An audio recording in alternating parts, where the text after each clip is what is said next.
आप सभी स्टूडेंट्स का आज की क्लास में स्वागत है। आज हम पढ़ रहे हैं भारतीय संगीत का इतिहास।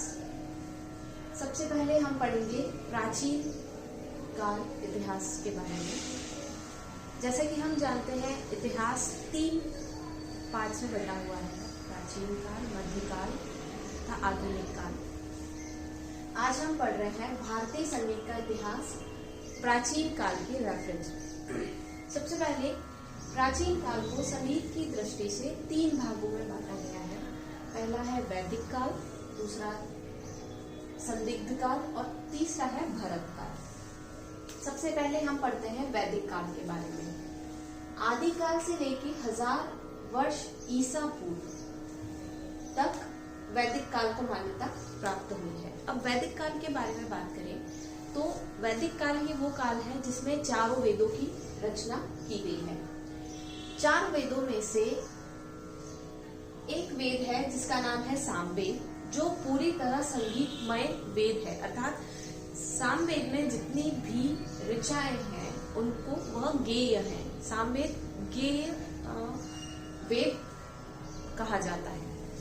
तो संगीत की पहली वैदिक काल की सबसे बड़ी उपलब्धि रही कि 4 वेदों में से एक वेद पूर्ण रूप से संगीतमय वेद कहा गया है।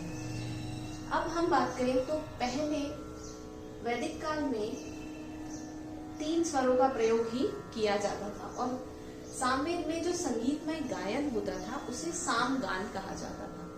सामगान में वैदिक काल के समय में गायन में सिर्फ 3 स्वरों का प्रयोग किया जाता था और उन स्वरों को कहते थे उदात्त, अनुदात्त और स्वरित। ये इन स्वरों के नाम हैं। तो गायन ऋचाएं जो थी वो लिमिटेड स्वरों के साथ गाई जाती थी और 3 ही स्वरों का प्रयोग उसमें किया जाता था। उसके बाद हम ये सामवेद में है तब 3 स्वरों का गायन था। उसके बाद एक ऋक् प्रतिसांख्य नामक ग्रंथ है जो ईसा के 400 वर्ष पूर्व का ग्रंथ है, जिसमें हमें मिलता है 4 स्वरों का उल्लेख। उसके बाद हमारे पास एक और ग्रंथ आता है मांडू शिक्षा नामक ग्रंथ, जिसमें हमें 7 स्वरों का वर्णन मिलता है। अर्थात हम ये मान सकते हैं कि वैदिक काल के समय में ही स्वरों का जो 7 स्वर हमें आज प्राप्त है, स्वरों की धीरे धीरे 3 से बढ़कर 7 तक पहुंचने का क्रम वैदिक काल में पूरा हो चुका था। वैदिक काल में 7 स्वर हमें प्राप्त हो चुके थे। उसके बाद बात होती है वाद्य यंत्रों की। तो वैदिक काल में तत्वाद्यों का हमें बहुत ज्यादा वर्णन मिलता है। बहुत सारे ग्रंथों में इधर उधर से हमें यह जानकारी मिलती है कि उस समय में तत्वाद्य अधिक प्रचार में थे, जिसमें मुख्य रूप से दुंदुभी, गुदुम्बी, कांडवीणा, तुणाव इस प्रकार के वाद्य थे जो गायन के साथ प्रयोग में लाए जाते थे। उसके बाद आता है संदिग्ध काल। संदिग्ध काल ईसा के 1000 वर्ष पूर्व से लेके पहली ईस्वी तक का काल जो है उसे संदिग्ध काल माना गया है। संदिग्ध काल में हमें संगीत से संबंधित कोई ग्रंथ प्राप्त नहीं होता है, लेकिन उपनिषदों में हमें संगीत का वर्णन कहीं ना कहीं देखने को मिलता है।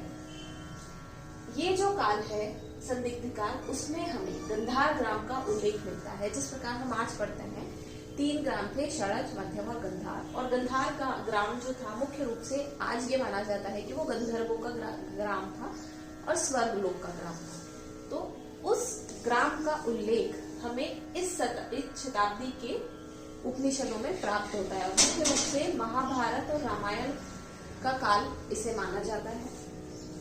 तीसरे नंबर पे जो आता है प्राचीन काल में वो है भरत काल। भरत काल सांगीतिक दृष्टि से जो भारतीय संगीत आज है उसका आधार काल माना जाता है, क्योंकि यही वो काल है जब भारतीय संगीत ने वो ऊंचाइयां पकड़ी जिसको आज बेस बनाकर हमारा संगीत उसके ऊपर टिका हुआ है। पहली ईस्वी से लेके 800 ईस्वी तक का काल भरत काल माना गया। भरत काल की जो मुख्य विशेषताएं रही वह यह रही कि भरत काल में हमें राग गायन का प्रचार देखने को मिला। भरत काल में ही हमें 22 श्रुतियां मिली। श्रुतियों पर 7 स्वरों की स्थापना भी इसी काल में हुई। साथ ही जो गंधार ग्राम हमारे पास था उसके साथ षडज और मध्यम ग्राम मिलाकर 3 ग्रामों का वर्णन हमें इस काल में देखने को मिलता है। साथ ही 18 जातियां, अर्थात जिस प्रकार आज राग गायन प्रचार में है उसी तरह उस समय जाति गायन चलता था, तो उस प्रकार की 18 प्रकार की जाति गायन हमें देखने को मिलता है। साथ ही 21 मूर्छन आया था, स्वरों के चढ़ते उतरते क्रम के प्रकार को तीनों ग्रामों में 7 स्वरों के चढ़ते उतरते क्रम के हिसाब से हमें 21 मूर्छनाएं भी प्राप्त होती है। तो प्राचीन काल का भरत काल वह काल है जिस पर संगीत, भारतीय शास्त्रीय संगीत की नींव रखी गई है। इस काल में हमें ऐसे मुख्य ग्रंथ देखने को मिलते हैं जिन्हें हम आज भी फॉलो कर रहे हैं। सबसे मेन ग्रंथ है नाट्य शास्त्र जो आचार्य भरत द्वारा लिखित है। यह नाट्य शास्त्र जो है उसमें 6 अध्याय पूरी तरह से संगीत को डेडिकेट करके आचार्य भरत ने लिखे हैं, जिसमें हमें उन्होंने 7 स्वर दिए हैं, ग्राम दिए हैं, 18 जातियों का वर्णन किया है, 22 श्रुतियों पर 7 स्वरों की स्थापना भी की है। तो इस तरह से ये सारी चीजें हमें इसमें देखने को मिलती है। यह बेस ग्रंथ माना गया है। आचार्य भरत द्वारा रचित नाट्य शास्त्र भारतीय शास्त्रीय संगीत का सबसे बेस ग्रंथ, मुख्य ग्रंथ माना गया है। दूसरा हमें है दलिलम, दत्तिल द्वारा लिखित दलिलम हमें प्राप्त होता है।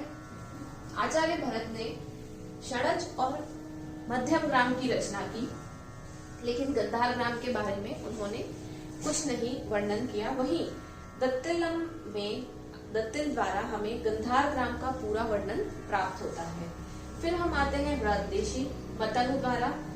मतंग ने हमें राग शब्द का प्रथम उच्चारण, जो राग गायन आज हम प्रचार में, हमारे संगीत में प्रचार में है, उसका पूरा श्रेय जाता है मतंग मुनि को, जिन्होंने अपने ग्रंथ बृहदेशी में हमें उसके बारे में जानकारी दी। फिर है नारद द्वारा रचित नारदीय शिक्षा। ये सारे मुख्य ग्रंथ वह ग्रंथ हैं जिन पर हमारा संगीत टिका हुआ है, जिस पर हमारे संगीत की नींव रखी गई है। तो वैदिक काल में, प्राचीन काल में जो मुख्य चीजें हमें प्राप्त हुई वह है संगीत की का शुरुआत, उसका विकास, साथ ही 3 स्वरों से हम 7 स्वर पर गए, 7 स्वरों को हमने श्रुतियों पर स्थापित भी किया, जाति गायन द्वारा उनको प्रचार में भी लाया, हमने मूर्छनाएं भी स्थापित कर ली थी। तो ये सारी चीजें प्राचीन काल में भारतीय शास्त्रीय संगीत की को प्राप्त हो चुकी थी। तो ये था शास्त्रीय संगीत का, भारतीय शास्त्रीय संगीत का इतिहास प्राचीन काल के रेफरेंस में। हम अगली क्लास में मध्यकाल के बारे में पढ़ेंगे। आप सभी का बहुत बहुत धन्यवाद।